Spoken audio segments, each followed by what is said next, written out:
जब राहुल गांधी चुनाव आयोग पर सवाल उठाते हैं ना, तो भारतीय जनता पार्टी पूरी तरह से बौखला जाती है और उनकी फील्डिंग इस कदर होती है कि लोकसभा अध्यक्ष ओम बिरला ये भूल जाते हैं कि वो लोकसभा के अध्यक्ष हैं और उनका पक्षपात साफ तौर पर दिखाई देता है।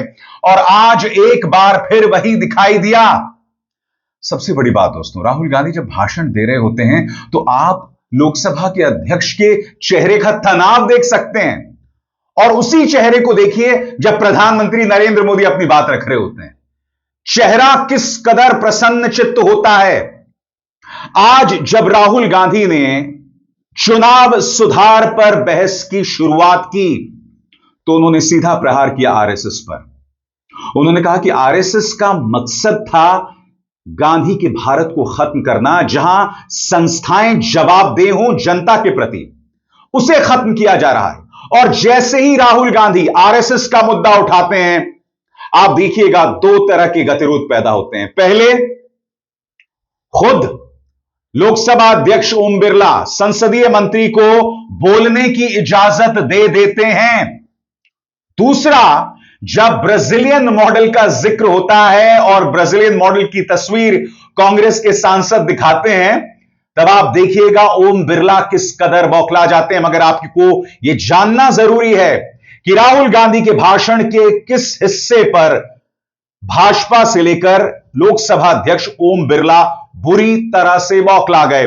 देखिए, आरएसएस संस्थाओं पर जो कब्जा कर रही है, जैसे ही राहुल गांधी उस बात का जिक्र करते हैं, उसके बाद क्या माहौल पैदा होता है। मगर फिर आरएसएस के कब्जे वाली बात वो उसके बाद समग्र अंदाज में पेश करते हैं। सुनिए राहुल गांधी ने क्या कहा। So the project of the RSS was to capture the institutional framework of the country, and I said how the education system has been captured. Vice chancellor after vice chancellor after vice chancellor is placed not on merit, not on capability, not on scientific temper, but on the fact that he belongs to a particular organization. Second capture, which helps in destroying democracy, the capture of the intelligence agencies. We have the Home Minister sitting here, the capture of the CBI, of the ED, of the Income Tax Department. And the systematic placement of bureaucrats who favor their ideology and attack the opposition and anybody who chooses to oppose the RSS. That is the second institutional capture. And the third institute, there are many more. I can go on. And the third institutional capture. What is this?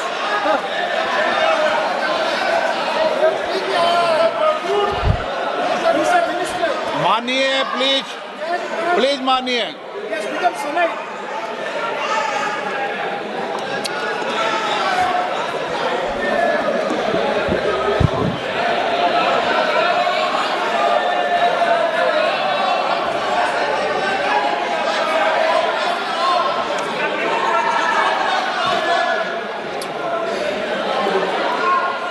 And the third election, the third capture of the institution that directly controls the election system of our country, the Election Commission.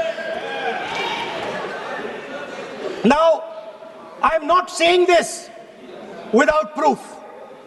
I have put forth adequate proof about how the Election Commission is colluding with those in power to shape the elections. अब जैसे ही RSS का जिक्र होता है तो न सिर्फ भाजपा बौखला जाती है बल्कि ओम बिरला भी बौखला जाते हैं।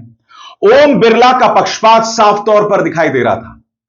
वो विपक्ष को धमका रहे थे कि आप चेयर को चुनौती नहीं दे सकते, दूसरी तरफ सत्ता पक्ष कुछ भी करता रहे, प्रधानमंत्री कोई भी बयान देते रहे, प्रधानमंत्री वो तमाम चीजें कहें जिसका नाता विषय से ना हो, मगर मजाल ओम बिरला साहब कुछ भी कहेंगे।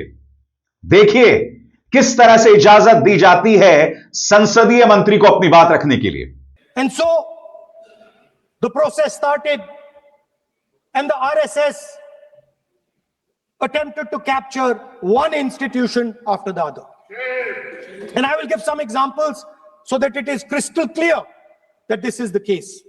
Everybody knows how vice chancellors are placed on top of Indian universities today.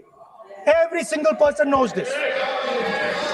You go to any university, you speak to any youngster in India, he will tell you that it does not matter whether the professor has qualifications.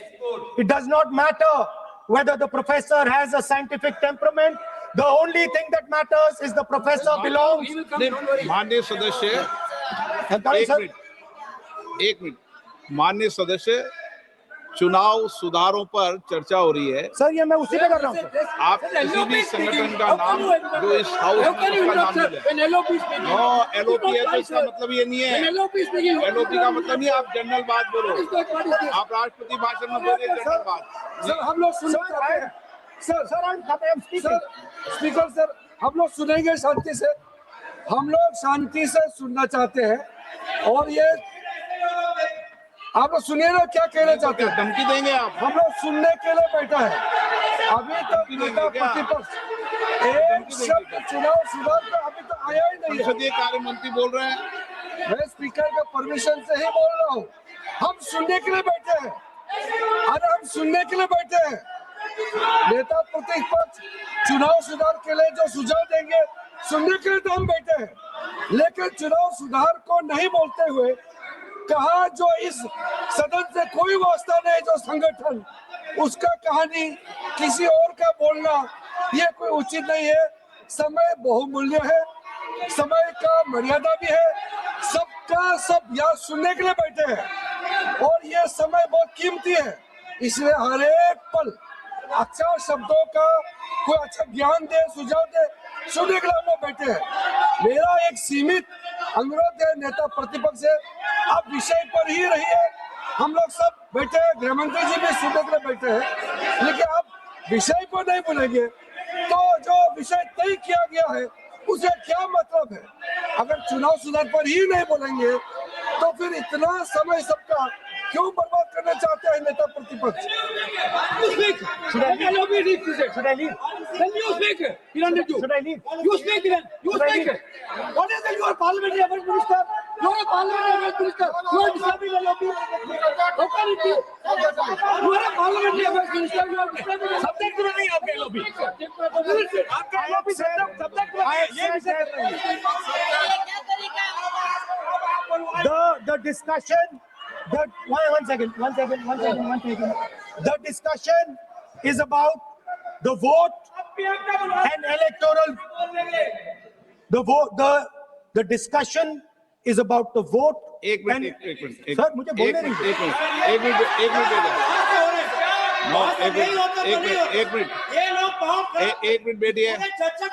बैठिए।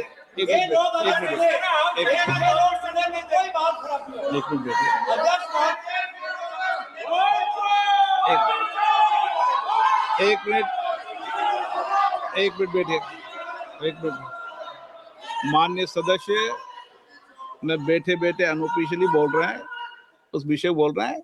सदन की गरिमा को बनाए रखें, आसन को चुनौती देने का प्रयास मत करिए, ये ठीक नहीं है। Speaker sir, I want to make it very clear. Please. Speaker sir, I want to make it very clear. The discussion is about votes.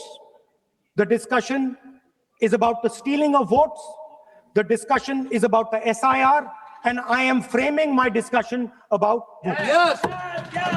And what is happening here is patently unfair. I am not being allowed to speak.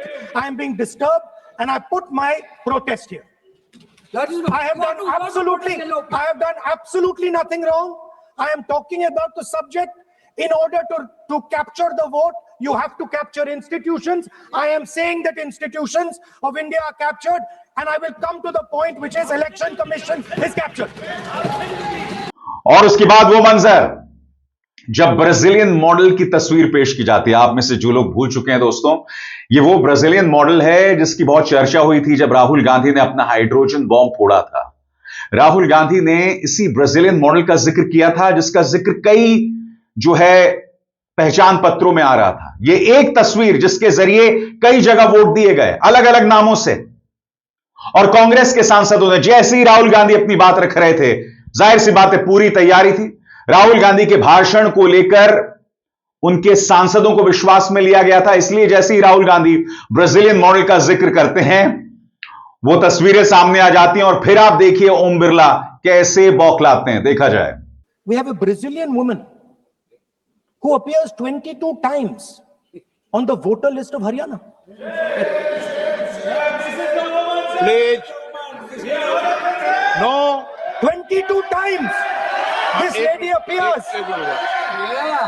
एक minute please एक minute. आप नेता प्रतिपक्ष है, मैं इस तरीके से सदन की कार्रवाई नहीं चलने दूंगा। ये सदन है, सदन की गरिमा को बनाए रखें। आप सदन की गरिमा से बोलेंगे तो ठीक, नहीं जैसे सदन नहीं चलेगा।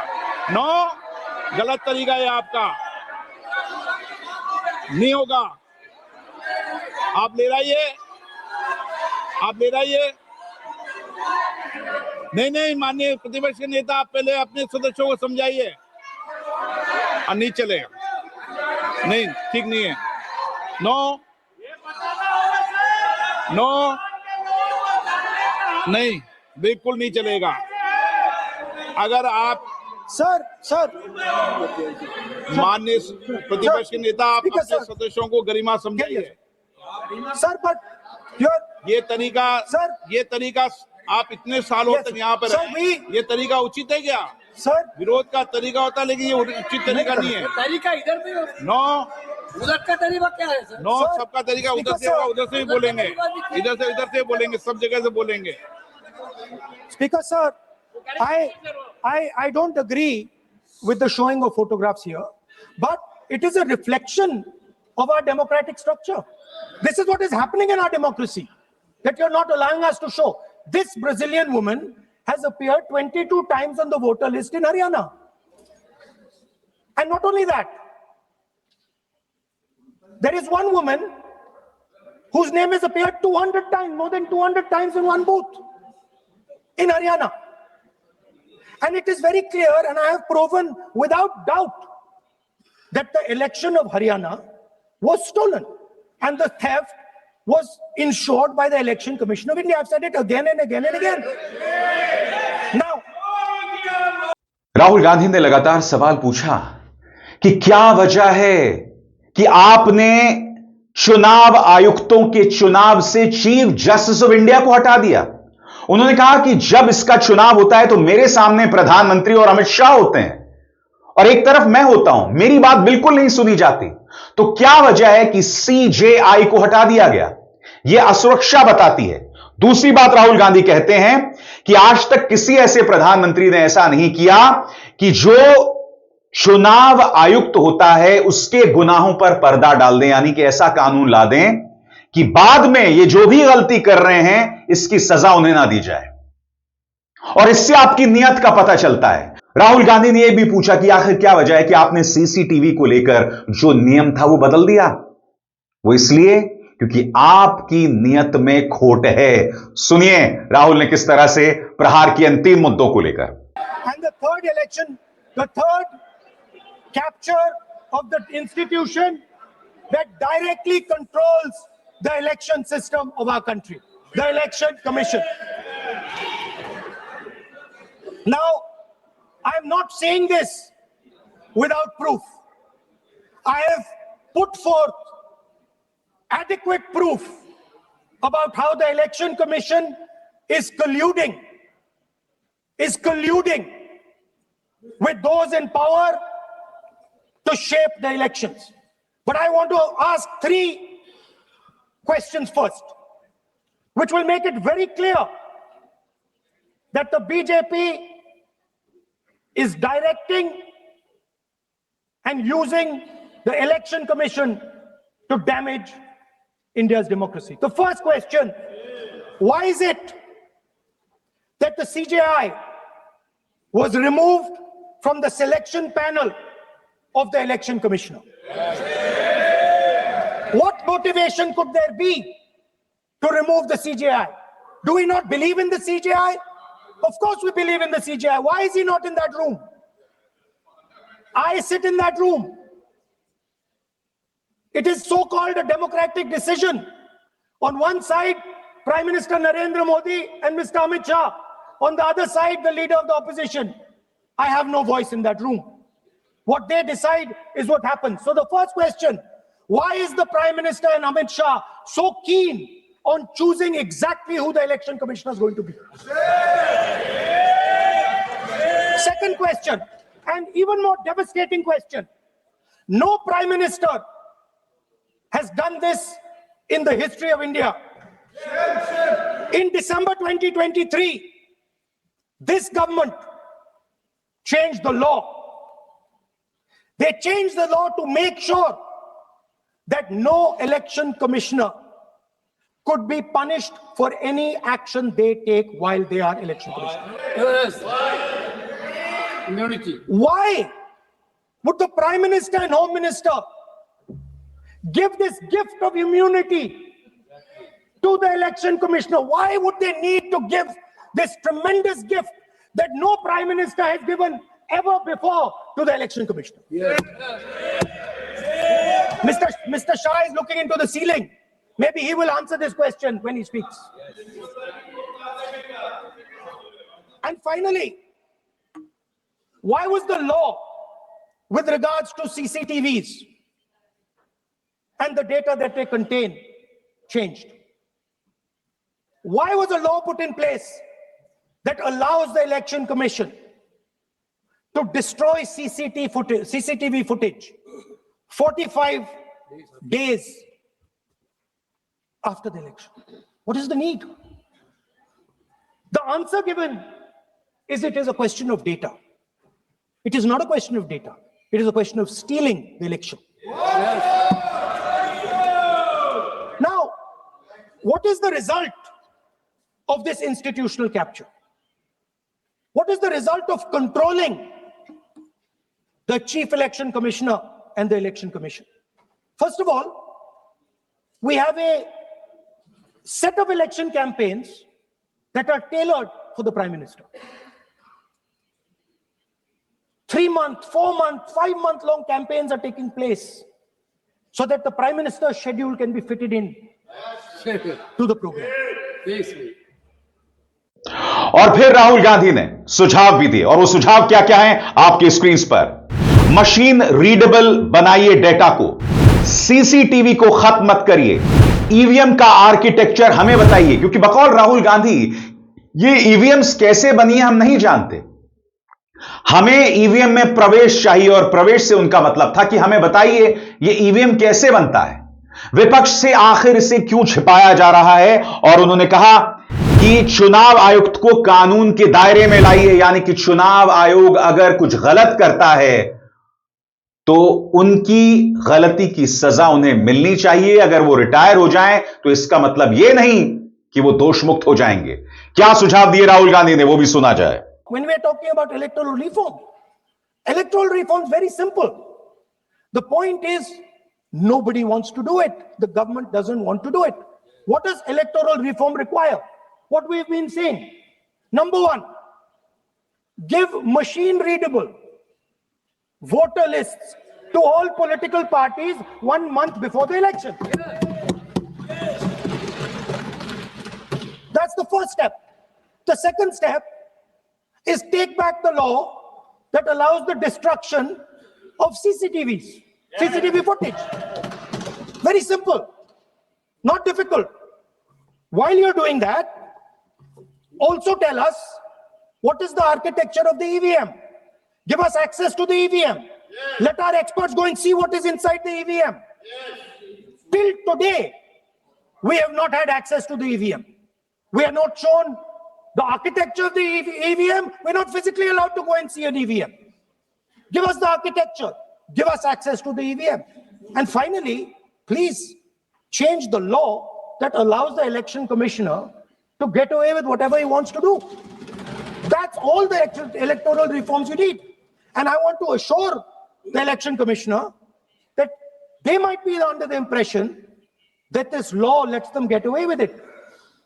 Let me remind them, don't worry, we are going to change the law and we are going to change it retroactively and we are going to come and find you. Rahul Gandhi ने यह भी कहा कि यह मत सोचिए कि जो लोग ये गुनाह कर रहे हैं वो बच जाएंगे, जब हम सत्ता में आएंगे तो एक एक का हिसाब लिया जाएगा। बकौल राहुल गांधी उन्होंने कहा कि आप वोट को नष्ट करके देश को नष्ट कर रहे हैं और इससे ज्यादा देश के खिलाफ देश विरोधी काम कोई नहीं हो सकता। देखिए राहुल गांधी ने किस तरह से प्रहार किया। Right? So this is the situation that the country is faced with. You know, everybody says to us, India is the biggest democracy. Actually, I was thinking today, we're not just the biggest democracy, we're the greatest democracy. And I'm not saying it just like that. I'm saying it, America calls itself the oldest democracy. But the democracy that weaves together the largest number of people, the largest diversity of people, the largest number of languages, the largest number of states is this. And so our most powerful asset,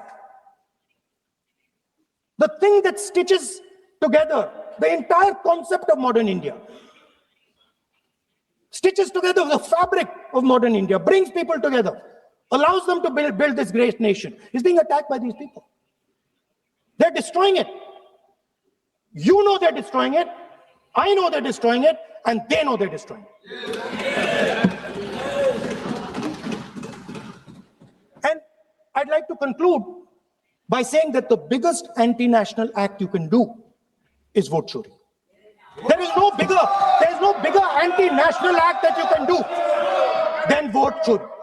Because when you destroy the vote, you destroy the fabric of this country. You destroy modern India, you destroy the idea of India. So I'd like to conclude by saying vote chori is an anti-national act, and those across the aisle are doing an anti-national act. Thank you. और जब राहुल गांधी बात रख रहे थे तो उनके सामने अमित शाह थे। अब देखना यह है दोस्तों कि इसका क्या जवाब दिया जाता है। मगर राहुल गांधी के तुरंत बाद जो है सामने आ गए थे माननीय डिगरी दुबे, वो व्यक्ति जो लोकसभा में खड़े होकर झूठ बोलता है। क्यों? क्योंकि वो जानता है कि तुम्हें कानून जो है वो बचने का रास्ता दे देगी। इस व्यक्ति ने मेरे बारे में और दो अन्य महिला पत्रकारों के बारे में संसद में खड़े होकर झूठ बोला था और राहुल गांधी के बाद उसी को लाया गया। वो व्यक्ति जिसकी संसदीय गरिमा पर लगातार सवाल उठते रहे। मगर आज का दिन बहुत महत्वपूर्ण था दोस्तों। आज के दिन राज्यसभा में मल्लिकार्जुन खड़गे ने अपने दलित होने का आभास भी दिलवाया, और वो क्या था उसकी हम चर्चा कुछ देर बाद करेंगे। मगर मैं आपको बतलाना चाहता हूं कि आज लोकसभा में अखिलेश ने भी पुरजोर तरीके से अपनी बात रखी। बकौल अखिलेश यादव, हम छोटे छोटे दल हैं, रीजनल पार्टीज हैं, मगर हकीकत यह है कि चुनावी चंदा जो है 80% से ज्यादा भाजपा की जेब में जाता है और कुछ हद तक कांग्रेस की जेब में। हमारा तो कोई वजूद भी नहीं है। सुनिए अपने दिल का दर्द किस तरह से अखिलेश यादव ने रखा। इलेक्टोरल बॉन्ड की तो बात हम इसलिए नहीं करना चाहते हैं क्योंकि हमें तो मिला ही नहीं कुछ। अध्यक्ष महोदय, क्या बात करूं मैं इलेक्टोरल बॉन्ड की। सबसे ज्यादा इलेक्टोरल बॉन्ड अगर किसी को मिले हैं तो सत्ता में बैठे हुए लोगों को मिले हैं। दूसरा कांग्रेस को मिला। कांग्रेस ही हमारे मित्र ऐसे कि हमें नहीं बताते कहां से मिलता है।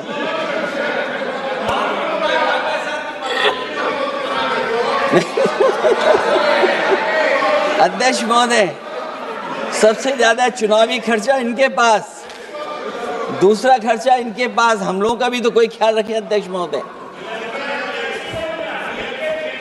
वो आप बता देना। तो ये जो इलेक्ट्रॉन बॉन्ड वाला जो खेल है अध्यक्ष महोदय, ये तो दिखाई देने वाला खेल है। उसमें सोचिए कहां हम लोग टिकेंगे, कहां रीजनल पार्टीज टिकेंगी। इसलिए अगर ये तरीका चुनाव होगा, खर्चा कैसे कम हो, इस पे भी इलेक्शन कमीशन को सोचना चाहिए कि ये खर्चा कैसे कम किया जाए। और बात वहां नहीं रुकती। उन्होंने 3 उपचुनावों का भी जिक्र किया और उन्होंने कहा कि हमने लगातार चुनाव आयोग को शिकायत की, मगर चुनाव आयोग ने हमारी तमाम शिकायतों को अनसुना कर दिया। तमाम शिकायतों को अनसुना कर दिया। उन्होंने सवाल पूछा, आखिर क्यों? सुनिए अखिलेश ने क्या कहा। मैं 3 बाई इलेक्शन का उदाहरण देना चाहता हूं आपसे अध्यक्ष महोदय। नहीं, बाई इलेक्शन पर चर्चा नहीं हो रही। नहीं, मैं नहीं, जब तक आप अध्यक्ष महोदय चीज जानोगे नहीं, अगर मैं एग्जांपल नहीं दूंगा कि इलेक्शन कमीशन क्या कर रहा है, तो अब मैं रिफॉर्म क्या मांग करूंगा? अध्यक्ष महोदय, जब तक मैं घटना नहीं बताऊंगा, मैं पहला बाई इलेक्शन बताना चाहता हूं। ओके, मानिए आपका नंबर आया। अगर आप रिफॉर्म पे बात कर रहे हैं तो आपको घटनाएं क्या हुई वो बात तो करनी पड़ेगी। अध्यक्ष महोदय, मैं बाई इलेक्शन मिल्कीपुर की बात करना चाहता हूं। बाई इलेक्शन मिल्कीपुर जो अयोध्या क्षेत्र में आता है। इलेक्शन कमीशन को हम लोगों ने शिकायतें की, यहां धांधली होने जा रही है, चुनाव को हराया जाएगा।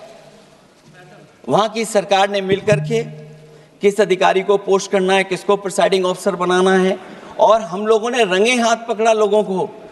एक व्यक्ति को पकड़ा, वो 6 वोट के डाल के आ रहे थे। एक व्यक्ति को पकड़ा जो दूसरी विधानसभा से थे। एक मंत्री जी भाग गए जो हजारों लोगों को लेकर के उस विधानसभा में आए हुए थे।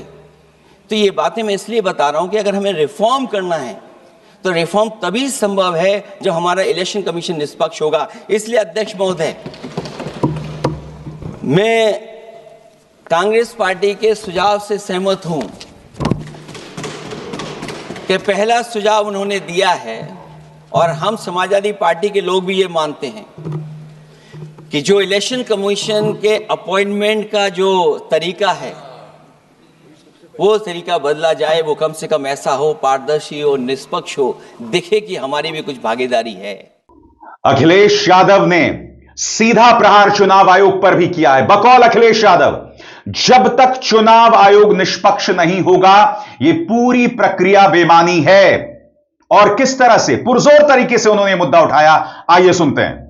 इलेक्शन कमीशन को हम लोगों ने शिकायतें की, यहां धांधली होने जा रही है, चुनाव को हराया जाएगा। वहां की सरकार ने मिलकर के किस अधिकारी को पोस्ट करना है, किसको प्रिसाइडिंग ऑफिसर बनाना है, और हम लोगों ने रंगे हाथ पकड़ा लोगों को। एक व्यक्ति को पकड़ा, वो 6 वोट के डाल के आ रहे थे। एक व्यक्ति को पकड़ा जो दूसरी विधानसभा से थे। एक मंत्री जी भाग गए जो हजारों लोगों को लेकर के उस विधानसभा में आए हुए थे। तो ये बातें मैं इसलिए बता रहा हूं कि अगर हमें रिफॉर्म करना है तो रिफॉर्म तभी संभव है जब हमारा इलेक्शन कमीशन निष्पक्ष होगा। इसलिए अध्यक्ष महोदय, मैं कांग्रेस पार्टी के सुझाव से सहमत हूं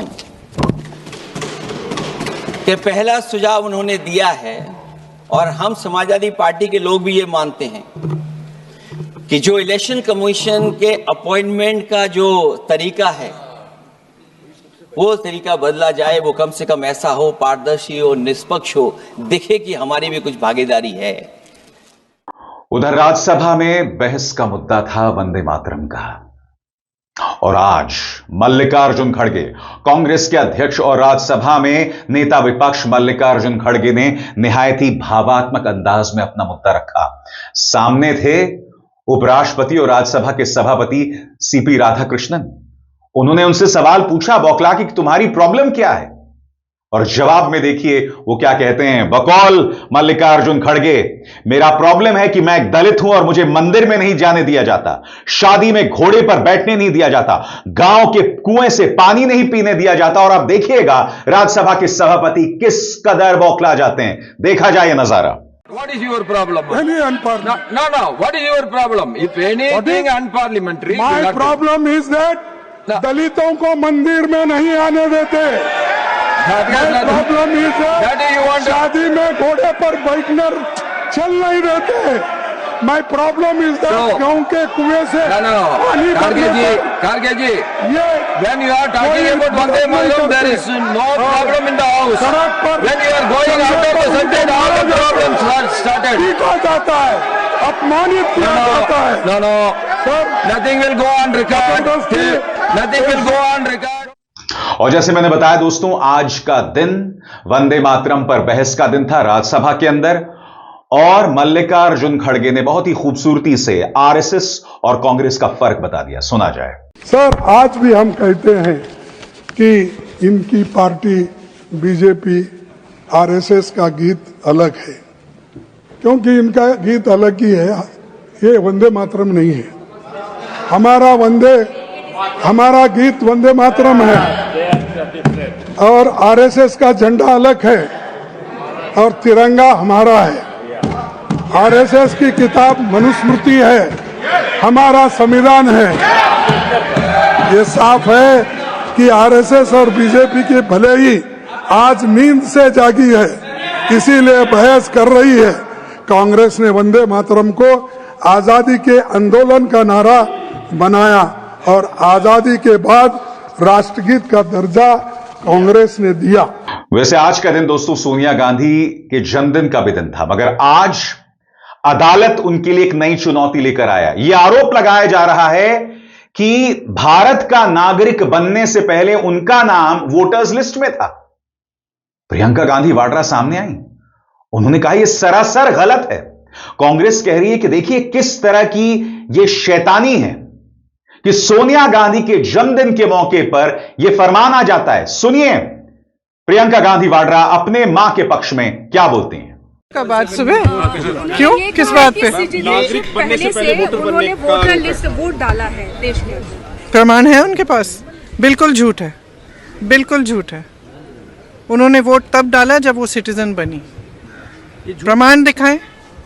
ये झूठ क्यों बोल रहे हैं लोग, आखिर क्यों? पता नहीं क्यों उनके पीछे पड़े हुए हैं। वो बेचारी 80 साल की होने वाली हैं, पूरी उम्र उन्होंने देश की सेवा की है, तो मतलब इस उम्र में तो छोड़ देना चाहिए। आप जानते हैं दोस्तों, इस पूरे कार्यक्रम को आपको दिखाने का मकसद क्या था? हर गुजरते दिन के साथ विपक्ष की जो जमीन है वो सिकुड़ती जा रही है। मीडिया उन्हें खलनायक के तौर पर पेश करता है, यह मैं आपको बार बार बताता रहा हूं। समानांतर तौर पर क्या हो रहा है दोस्तों? समानांतर तौर पर लोकसभा और राज्यसभा के अंदर उनके साथ किस कदर बर्ताव किया जाता है। आपने राज्यसभा के सभापति का अंदाजे बयां देखा कि तुम्हारा प्रॉब्लम क्या है। उन्होंने अपने दलित होने की बात रखी, मगर उस पर भी उनके क्या तेवर थे आपने देखा। तो साफ तौर पर लेवल प्लेइंग फील्ड की कमी है, बराबरी का मुकाबला नहीं है। तो आप मुझे बताइए ऐसे में इस राजनीति का क्या फायदा? यही मुद्दा और यही सार था चुनाव सुधार कार्यक्रमों में बहस का कि बराबरी पूरी तरह से नदारद है। यहां तक कि चुनाव आयोग का जो चुनाव होता है उसमें भी सरकार जो है वो मजबूत स्थिति में है। अब इसार शर्मा को दीजिए इजाजत। नमस्कार।